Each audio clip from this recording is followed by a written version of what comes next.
Hi, welcome back to Christine's Home Affairs. Here's my adorable sidekick, Chris. In case you haven't met him before, he's my partner and we both run the shop together. He's just moved his stuff from next door, so he's the intruder that we spoke about in a video a little while back.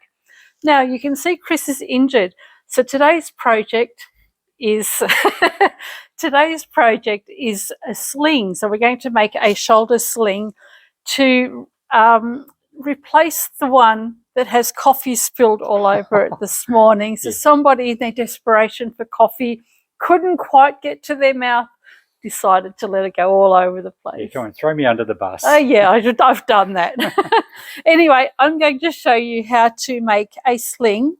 So this is actually from, who's this from? The Melbourne Shoulder and Elbow Centre. Something like that. So it's a proper sling to support Chris's arm. He's had full reconstruction, yeah. He ripped all the tendons off his shoulder. You can hear all about it on his video channel. You can even see the surgery. Yeah, you can on the Ultimate Recycler. But for now, I'm going to show you how to make a sling, and I've actually used this as the foundation or the pattern for the one that I'm going to show you how to make. So it's a copy of this. I've just done all the dimensions and everything for you. Stick around and I'll show you how we can get Chris a nice clean sling. Now where's my coffee? Okay, so you can see that the sling's got pretty grotty from the coffee that Chris spilt this morning. We've got the main sling and a couple of straps. We've got a back strap and a shoulder strap, some rings and some strapping holding it together. So I've got a piece of fabric for the sling, which is 17 inches by 19 inches or 43 by 49 centimetres. I've cut some strips of edge binding, which will be what we're using on the edge of the sling, and they are cut at 2 inches wide, 80 inches long. That's just to go all around the entire sling, and it's 2 metres by 5 centimetres. For the shoulder straps and the back strap, I've just got some contrast fabric. I'm using a cotton fabric here, 7 inches wide or 18 centimetres, and these are 60 inches long or 1.5 metres long. And we'll fold those up and put some wadding inside there. I'm using some scrap pieces of wadding from an old quilt, and that will be half the width of what we're doing for the back and shoulder straps. So that's 7 inches. We're making this 3.5 inches. And then we've got some strapping, and that is what we're going to use just on the edges there to put our rings on. Now, if you don't have access to strapping, cut a piece of fabric 4 inches wide. Now, this strapping is 1 inch wide. Cut a piece of fabric 4 inches wide, fold it together down the centre, and then fold it together again, and we can actually use that in place. For the rings, instead of using some rings, I'm actually going to make some loops out of fabric. So this is just a scrap piece of fabric, at least 1 inch wide, and we'll cut that up into pieces. And the last thing we need is some Velcro or hook and loop tape. So we need to have both sides of that, and you need quite a bit of it. So this is 1 inch wide. First thing we want to do here with our fabric is fold it in half, and on the fold at the bottom we want to have just a small curve for where the shoulder sits. We've got the folded edge at the bottom here. We're going to mark 3 inches along the bottom or 8 centimetres. So we'll just place a mark there at 3 inches, and the same from the bottom up. Take a circle or a plate, and we just want to round the corner here. So we've got our rounded edge just there, and we can trim that off. Now we're actually going to bind the bottom, and normally we would just cut this in half and have 2 pieces and have the binding at the bottom, but there's no need to go and cut that. Once you've curved the edge and trimmed that off, we're going to join our 2 inch strips together. So we want one right side up and the other one right side down. We're going to overlap them like this. So you can see there's at the corner point here down to the corner point, that's where we want to mark a line, and that will be our stitching line. Pop a pin in place so you can see that stitching line just there. And if I put a pin on there just so that you can see, when we stitch that down, we'll open that out and you'll have a nice straight edge. And it's just coincidental that I've actually matched up my stripes. And we'll do that for all the strips that you need to create the length that we actually need to go around the entire sling. Once you've stitched your strip together, take it and fold it in half and press that lengthwise. And we're going to take this and place it on the folded side of the fabric. Open out your fabric, and we've got the wrong side facing, the right side's down, and place that over the top of our fabric. Clip it all the way down, and then we can take this to the machine and we'll stitch it down the long edge. When we've stitched this down, you'll actually turn that around and stitch it down on the other side, and then you've got all your raw edges covered. Starting at the top end, we're just going to stitch all the way down. You don't need to do a back stitch at the beginning or the end because this will actually have fabric attached later.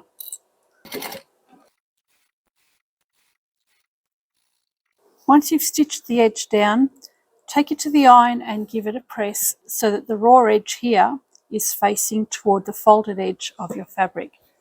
So we've got the raw edge here, and that's facing the outside. Bring the folded edge of your fabric here over until it covers the raw edge, and we're going to stitch down the long edge just on the very edge of this fold here, and it's just going to be top stitched down to the other end.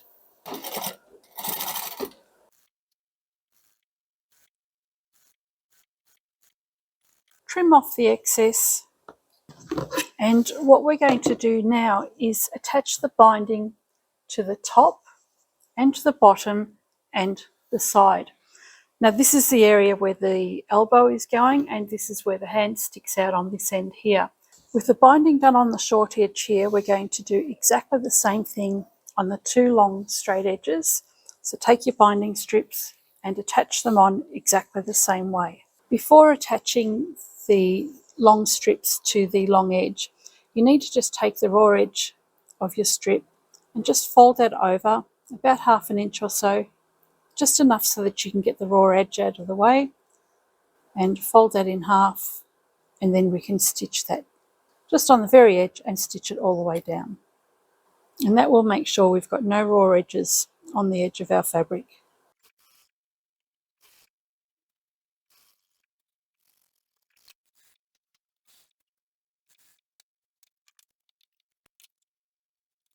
Before you get to the bound edge of the other side, trim this off a little bit longer than needed and fold it over until it meets the end of your fabric.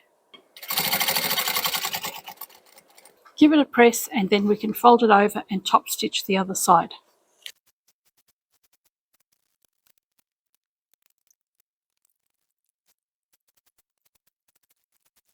So I finished putting the binding on the two long edges and the short edge here. Now hindsight is a wonderful thing, and if I hadn't been going back and forth to Chris's sling whilst he was wearing it, I would have figured out to do this in the first place. What I should have done was started my binding at the top here, come all the way around in one go, done the flip and fold technique on the corner, come straight down, flip and fold, and come down and finish at the other side. So it would have been much quicker, and I'd have less bulk on the corners as well had I done the binding all in one go.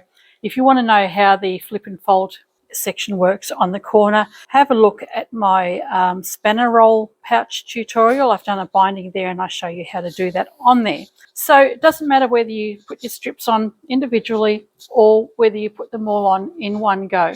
This is now ready for the binding on the curved edge. Fold your fabric wrong sides together, so we want the printed side of our sling facing out, and we're going to close up the side, and we're going to put binding along the bottom edge. Now we don't necessarily need to, but this will actually give our sling a lot more support underneath. Now with your binding, fold the raw edge over and fold it in half, and what we're going to do is stitch the binding on at this side of the curve. So line up your edges, top and the curve, and where that fold is, we're going to pin or clip that in place just at the very top here. So we're going to clip all the layers together and just clip this in place all the way around, following the edge of your curve. Now, I've not gone and cut this on the bias intentionally, and that's because most of this work is actually on the straight. I've only got a very small section here, so it's really not going to be much of a problem having this going around a curve here. Once you've clipped that around the curve and along the straight edge here, trim the fabric so that it's just beyond the edge of your sling. We're going to fold the raw edge over so that it sits to the inside edge here. Because we've got no raw edges over here, we don't need to cover this. Fit that so that the folded edge will sit just inside that bound edge there. Once you've got that fitted nicely, just clip it down, and then we can go and stitch this from here and come all the way around the curve straight down to the other side. When you've done that, then you can flip it over, press it, and then top stitch onto the other side. Remember to back stitch at the beginning and the end. And because there's a lot of bulk here, you might just want to go slowly or turn the hand wheel by hand.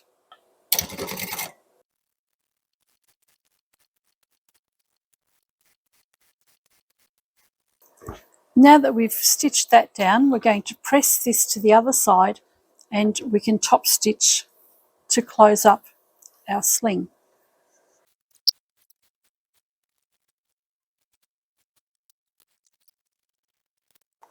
And there is the main part of our sling finished, and all we need to do now is put our loops and straps on.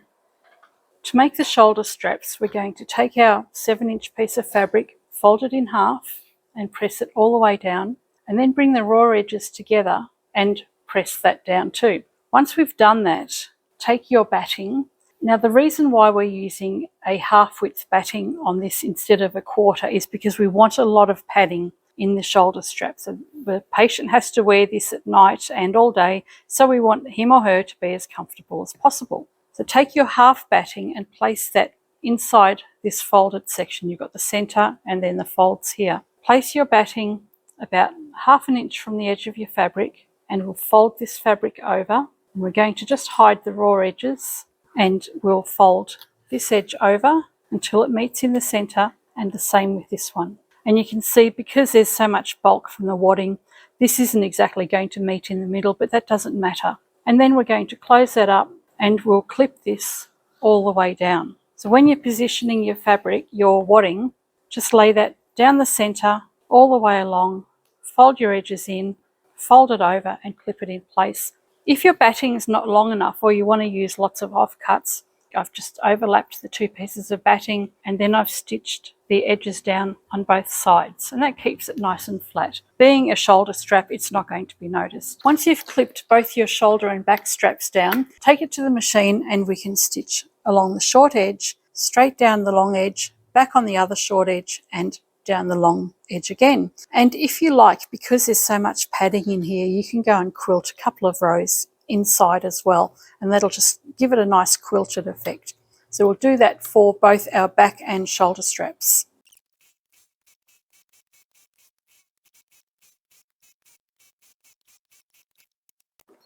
When you get to the end, stitch the other short end closed, then we will go and stitch all the way down the long end, and you can do a couple of rows down the centre.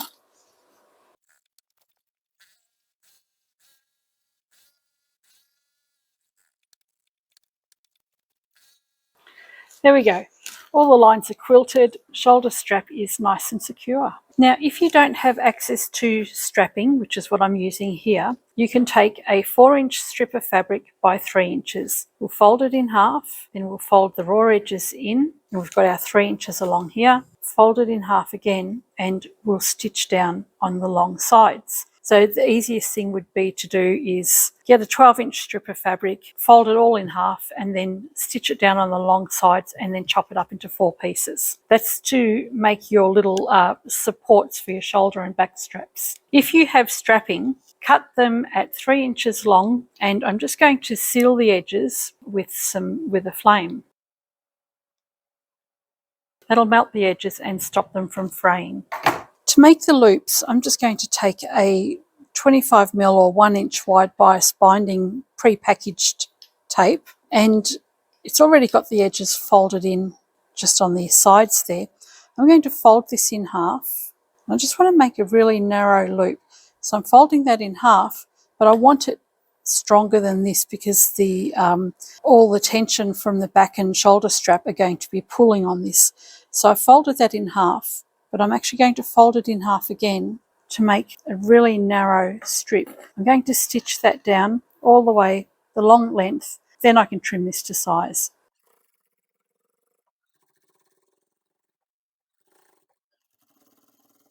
Now for the strap that's going around the waist, we've got 2 pieces of Velcro, and this is the rough side. We want to stitch that with 1.5 inches overlapping at the edge there. So just place it in the center there, clip it in place or pin it, and we can stitch this down, reinforce it at each end, and then we can curve the edge as well. And we'll do the same for the other side of the waist strap as well. So we'll have 2 pieces of Velcro at each end on the same side.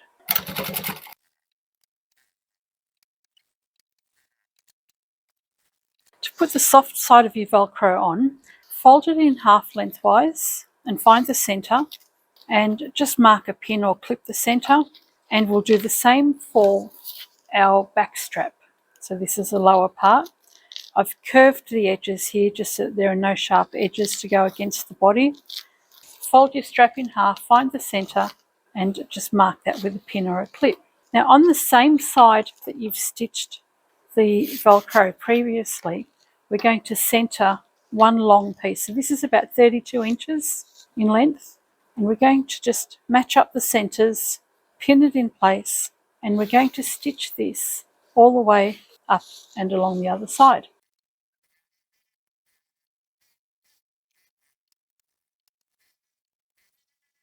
So we've got the long piece of Velcro attached to the center, so that's the soft side, and we've got our rough sides at the very end. The reason why we've got such a long piece here is to allow for different sized bodies. So you can actually shorten this if you know how big you want your Velcro strap. The aim with this is to have these loops going through our little straps. This will sit through here, and you can make this completely adjustable to any length that you like. So that'll sit in our sling. There's our loop attached to the strap, which is attached to the sling. So it's completely adjustable for any body size. We'll repeat exactly the same procedure for the shoulder strap as well. So both shoulder strap and the back strap, whether you're using strapping or the self-made strapping, we're going to start attaching that to anchor points on our sling. So we've got the top edge here that's open and the side edge that's open here. Let's open this out and take one of your strapping pieces, and we're just going to place that on the inside edge here, place that over the top, and we're going to stitch this down with a fold at the top. So we want the open edges on the inside, and we're just going to go over a few times just there. So I've got my open edges sitting underneath there, and that's just sitting in about 1/2 inch. It doesn't actually matter how long this is, as long as there's an opening there for our loop to go through. Whilst this is open, I might just stitch this in place securely first. It'll just reinforce the seam because there is a lot of stress going to be against this. And then I'll place this over the top and we'll just secure that down again. So the first strap is in place and that's not going to go anywhere. With the next one, we want that directly underneath. So again, this is at the bottom edge of the opening, so that when this is on, the hand will actually, or the fingers will sit out here. We can open this out and just fold the bottom edge to one side. So I folded the bottom edge to one side and I've stitched that down on one side, and then I'll stitch this down on the other side. So it actually wants to sit over the top of the bottom edge. So there's the top. This is where our fingers go. We've got our loop at the top there and the other one underneath. Go to the other end where we've got the curve and the opening at the top. Open this out, and we want to place the next strapping piece, just like we did at the bottom edge, over either side of the bound edge. And there's going to be a lot of bulk here, so you just want to be really careful. We'll go and stitch back and forth a few times here and back and forth a few times there.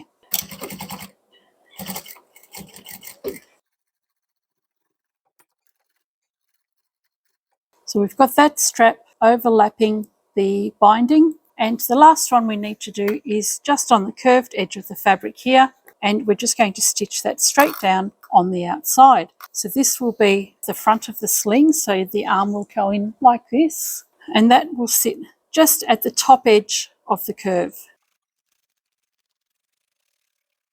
And all our strapping pieces are in place now, and all we need to do before we finish the sling is put our straps through, our little spaghetti straps through. I've trimmed all my spaghetti straps down to 8 inches, and it's just a matter of feeding them through the loop on each of your straps. Then take it to the machine, overlap it by about 1 inch on either side, and we're going to stitch that down a few times there, and then we've got a nice loop on each of our straps. So we just want to stitch our loops closed. We'll back stitch at the beginning and the end, and you can go over that a couple of times just to reinforce it. And when you've closed that up, you can actually just slide the join in underneath your strapping, and it can sit inside there. We'll repeat that for the others.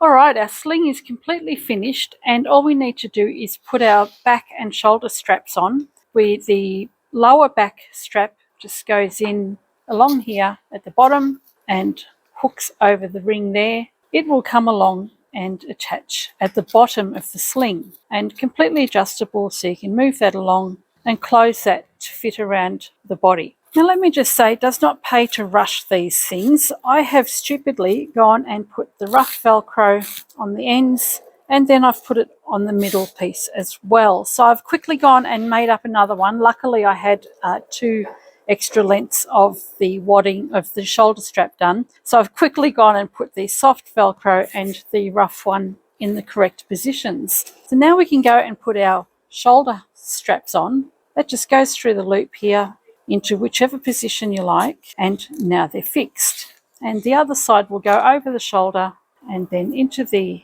top loop and fitted to the body. Now let's get our beautiful model Chris to show us how this all looks. Okay, so here we go. Chris has got his funky new sling on, and are you comfortable? It is comfortable. It's very supportive, yeah. Oh, that's good. Yeah. Just like Christine, she's very supportive. Absolutely, correct answer. So let me roll my eyes.